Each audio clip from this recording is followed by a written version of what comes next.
बोथोरा सोलायफिनगोन नामा? बारहुंखा बारनायजों लोगोसे अखा हानो हागौ। भारतारि बोथोर बिगियान बिफाना फैबाय थानाय सानफोराव अखा आरो बारहुंखानि इयुन रादाब होदों। दिल्ली एनसीआरजों लोगोसे सा भारतनि बांसिन रायजोफोराव दुंथाया अरायसम बांगासिनो दङ। फुंनि सानदुंजों दुंहाव मोन्दांथिया जागायजेनबाय। बबेखानि फैबाय थानाय समाव राजधानी दिल्लीजों लोगोसे गोबां रायजोआव अखा हानायनि जाहोनाव बिदुङा गाहायाव फैनो हागौ। मंगलबाराव बे बोथोरनि बयनिख्रुइ बाङाइसिन बिदुङा 13.3 डिग्री सेल्सियास दिल्लीयाव रेबगान्थियाव जादोंमोन, जाय सरासनस्रानिफ्राय 2.2 डिग्री गोजौसिन। बेनि गेजेराव गोबांसिन दुंथाया 28.8 डिग्री सेल्सियासआव थाबाय थादोंमोन। भारतारि बोथोर बिगियान बिफाननि सिगांग्रो हमदांनानै लानाय बायदिब्ला बुधबाराव गोबांसिन बिदुङा 28.8 डिग्री सेल्सियासआव थानो हागौ। बे समावनो फैगौ 24 घन्टायाव सा-सोनाब भारतनि बाङाइसिन बिदुङाव जेबो मख'जाथाव सोलायनाय आसा गैया। बबेखानि उननि 48 घन्टायाव बिदुङा 1 निफ्राय 2 डिग्री बांनायनि आसा दङ। बेनि उनाव फैगौ साननैनि गेजेराव बिदुङा 2 निफ्राय 3 डिग्री सेल्सियासनि गाहायाव फैनायनि आसा दङ। भारतनि गुबुन बाहागोफोराव फैगौ 4 निफ्राय 5 सानफोराव बाङाइसिन बिदुङाव जेबो मख'जाथाव सोलायनाय नङा। भारतारि बोथोर बिगियान बिफाना 19 फेब्रुआरियाव जम्मु काश्मीर, पान्जाब, हारियाना आरो राजस्थानजों लोगोसे सा-सानजानि माखासे ओनसोलफोराव सानजा भारतनि गोबां रायजोफोराव बारहुंखा आरो सारअन्थाइ गावनायनि थाखाय मोनसे येलो एलार्ट फोसावदों। बे समावनो अरुणाचल प्रदेशनि माखासे ओनसोलफोराव गोबां अखा हानायनि थाखाय येलो एलार्ट फोसावनाय जादों। बेनि अनगायैबो बोथोर बिफाना हिमाचल प्रदेशआव गोबां अखा आरो बरफ गोग्लैनायनि सांग्रांथि होदों। बोथोर बिगियान बिफाना 20 फेब्रुआरिखौ लानानै गोबां रायजोफोरनि थाखाय येलो एलार्ट फोसावदों। बेयो जम्मु काश्मीर आरो हिमाचल प्रदेशनि माखासे ओनसोलफोराव गोबां बरफ गोग्लैनायनि इसाराबो होदों। बोथोरा सोलायफिनगोन नामा? बारहुंखा बारनायजों लोगोसे अखा हानो हागौ। भारतारि बोथोर बिगियान बिफाना फैबाय थानाय सानफोराव अखा आरो बारहुंखानि इयुन रादाब होदों।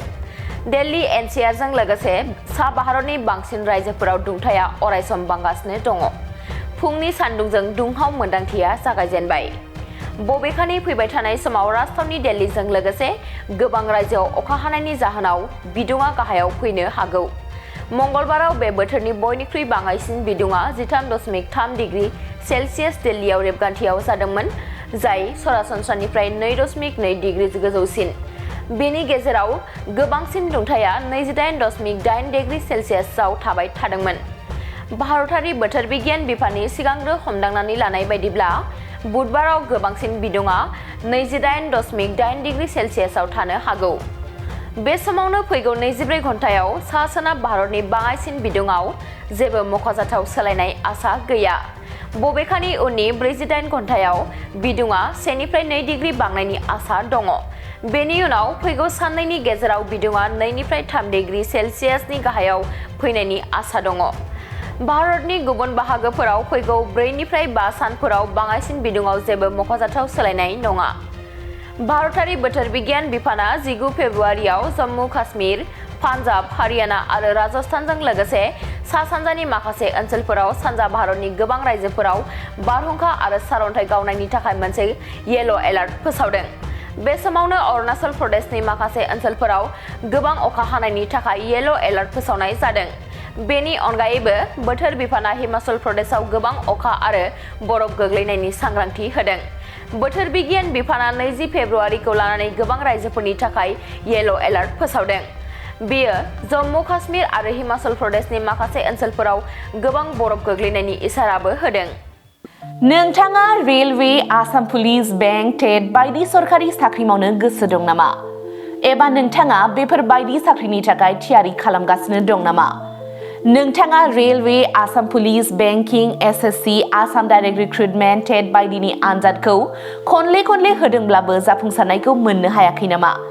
जुदि नोंथाङा railway, Assam police, banking, SSC, Assam direct recruitment, TET recruitment आनजादनि थाखाय थियारि खालामगासिनो दङब्ला नोंथांनि थाखाय लानानै फैदों मोनसे मोजां रादाब। लास्ट ईयर से प्रिपरेशन स्टार्ट किया, बट कोचिंग ज्वाइन करने के बाद ही मेरा एग्जाम क्लियर हुआ। तो मेरा इस साल 3 एग्जाम का प्री क्लियर हुआ, CHSL का प्री क्लियर हुआ, फिर IBPS PO का मेरा प्री क्लियर हुआ है, और CGL का भी मेरा प्री क्लियर हुआ है। तो अभी मैं मेंस का प्रिपरेशन कर रहा हूँ। क'क्राझार सहरनि RNB road ward number 6 Sai Baba मन्दिर एबा एयारटेल अफिसनि साखाथियाव दङ IBT कचिं इनस्टिट्यूटआ। IBT कचिं इनस्टिट्यूटआव banking, SSC, railways, defence, TET आरो गुबुन गुबुन सरकारि साख्रिफोरनि आनजादनि कचिं होनाय जायो आरो बेनि मुं थिसननाया दासान्दि सोलिगासिनो दङ। आं नाजाथाय मेथ्सफोराव उइकफोरमोन, ओमफ्राय दा बाहायनायानो एसे थाबसिन जाबाय आरो बाहाय CA क्लासबो जायो, माने सामफ्राम कारेन्ट एफेयारफोर जानाय, वाला मा जानाय, जिउ मा जानाय बिदिखौ मोनगोन। ओमफ्राय रिजनिंफोर, इंग्लिश क्लास जोबोद खाथियाव मेरा क्वांट में एक्चुअली खराब था, इसलिए मेरा ज़्यादातर एग्जाम में क्वालिफाई नहीं कर पा रहा था और कॉन्फिडेंट भी नहीं था। जब से मैंने ज्वाइन किया है तब से मैंने क्वांट पे एक्चुअली अभी मैं क्वांट पे अच्छा हूँ और कर भी पा रहा हूँ। तो अभी कॉन्फिडेंट भी हूँ और फैकल्टीज भी बहुत अच्छे हेल्प करते हैं बहुत। IBT कचिं इनस्टिट्यूटआव मुं थिसननायनि गोबां मुलाम्फाफोरखौ नोंथाङा मोननो हागोन, जेरै ल' course fees, specially daily current affairs classes, lifetime membership card, weekly 5 to 6 days classes, comprehensive study materials, regular online and offline mock test, Make My Exam app, flexible class timings, doubt clearing session। बेफोर गासै सुबिदाफोरखौ नोंथाङा IBT coaching इनस्टिट्यूटआव मोननो हागोन। अब्ला थाबैनो मुं थिसनदो। आबुङै मिथिनो थाखाय 9387277188 एबा 9101325849 आव सोलाद लानो हागोन।